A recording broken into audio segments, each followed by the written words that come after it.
મહત્વના સમાચાર દાહોદથી જ્યાં કંપનીના સોલાર પ્લાન્ટમાં લાગેલી આગ કાબૂમાં આવી છે। 13 કલાકની જહેમત બાદ આખરે ફાયર વિભાગની ટીમે આગ પર કાબૂ મેળવી લીધો છે। એનટીપીસી કંપનીના સોલાર પ્લાન્ટમાં આગ લાગી હતી અને આ આગને હાલ કાબૂમાં લઈ લેવામાં આવી છે। આગના કારણે જો કે કરોડોનું નુકસાન થયાનો અંદાજ છે। દાહોદ, જાલોદ, છોટાઉદેપુર અને ગોધરા ફાયર વિભાગની ટીમ ઘટના સ્થળ પર પહોંચી હતી અને પાણીનો મારો ચલાવી આગને કાબૂમાં લીધી છે।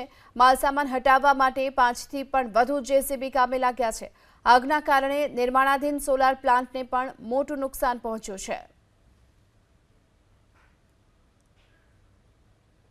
हाल तो दाहोदना भाटीवाड़ा खाते के रात्रि दरमियान आग लागवानी घटना बनी थी। मारी पाछळ आप जोई शको छो। हाल जे घटना बनी हती ने हाल जे घटना बाद फायरनी टीम लागी थी। दाहोद, गोधरा, छोटाउदेपुर सहितनी जो फायरनी टीम कामे लागी थी ने हाल जे आग છે તેના પર કાબુ મેળવ્યો છે। કુલિંગ કરવાની કામગીરી ચાલી રહી છે। ખાસ કરીને અહીં કે જ્યાં ફાયર અધિકારી સાથે આપણે વાત કરીશું તમામ ઘટનાને લઈને હાલ કયા પ્રકારની કામગીરી અને હાલ જે શું પરિસ્થિતિ।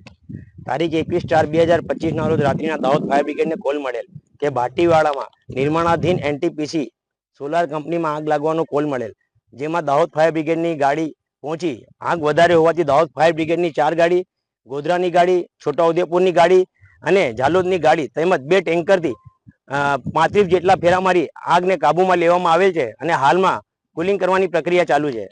હાલ જે તમામ ઘટના બની હતી કોઈ જાનહાનિ કે કોઈ ઘટના બની આમાં કોઈ પણ પ્રકારની જાનહાનિ કે કોઈ પણ ઘટના બનેલ નથી।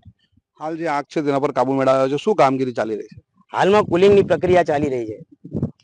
કહી શકાય કે જે ઘટના બની હતી ને ત્યારબાદ હાલ તો જે ફાયર વિભાગ દ્વારા કુલિંગની પ્રક્રિયા ચાલી છે ને જે આગ છે કે જે વિકરાળ રૂપ રાત્રે ધારણ કર્યું હતું, કરોડોનું નુકસાન હાલ તો જોવા મળી રહ્યું છે। મનીષ જૈન, એબીપી અસ્મિતા, દાહોદ।